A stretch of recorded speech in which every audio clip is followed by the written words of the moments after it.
കഴിഞ്ഞ ദിവസം അമ്മ വീട് ക്ലീൻ ചെയ്തപ്പോൾ ഇതൊക്കെ എന്താ അമ്മു, ആവശ്യമില്ലെങ്കിൽ ഇതൊക്കെ എടുത്ത് കളയാൻ പറഞ്ഞു. എന്നതാന്ന് നോക്കിയപ്പോഴല്ലേ മനസ്സിലാവുന്നേ, ഒരു 2020 കാലഘട്ടത്തിൽ, അതായത് കൊറോണ ടൈമിൽ ഞാൻ വാങ്ങിയ കുറേ പെയിൻറ്റിങ് ക്യാൻവാസൊക്കെ, ക്യാൻവാസ് എന്ന് പറഞ്ഞാൽ ഒന്നും രണ്ടും ഒന്നുമല്ല, 4-5 ഉണ്ടായിരുന്നു.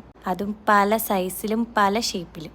പിന്നെ ഞാൻ പിൻട്രസ്റ്റിൽ തപ്പി ഒരു സംഭവം കണ്ടുപിടിച്ചു. എൻ്റെ കയ്യിലുണ്ടായിരുന്ന പകുതി ബ്രഷും വടി പോലെയായിരുന്നു ഇരിക്കുന്നത്.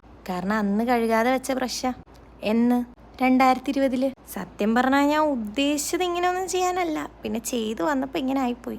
ആദ്യം ഞാൻ ക്ലൗഡിൻ്റെ ഷേപ്പിലൊക്കെ ആയിരുന്നു വരച്ചത്. പിന്നെ ഞാൻ വിചാരിച്ചു ലാസ്റ്റ് നമുക്ക് ഷേപ്പാക്കി കൊടുക്കാമെന്ന്. പക്ഷെ സ്റ്റാർ വരച്ചപ്പോൾ എല്ലാം കയ്യിൽ നിന്ന് പോയെന്ന് ഓർത്തു. കാരണം ഒരു മത്തങ്ങ സ്റ്റാർ ആയിപ്പോയായിരുന്നു. പിന്നെ ഞാൻ വടി പോലെയുള്ളൊരു ബ്രഷ് എടുത്ത് സ്റ്റാർ വരച്ച് നോക്കി. അപ്പം ഏതാണ്ടൊക്കെ ഓക്കെ ആയി. പിന്നെ അങ്ങോട്ട് നോക്കിയപ്പോൾ ഭയങ്കര ബ്ലാങ്ക് ആയിട്ട് തോന്നിയോണ്ട് ഞാൻ കുറേ കുത്തിട്ട് കൊടുത്തു. എൻ്റെ ഇൻസ്പോയുടെ 7 അയലത്തെത്തിയില്ലെങ്കിലും കാണാൻ വലിയ മെനകേടൊന്നുമില്ല. പിന്നെ ചാനൽ സബ്സ്ക്രൈബ് ചെയ്യാൻ മറക്കല്ലേ. അടുത്ത വീഡിയോ ആയിട്ട് ഞാൻ വേഗം വരാം. Okay, by.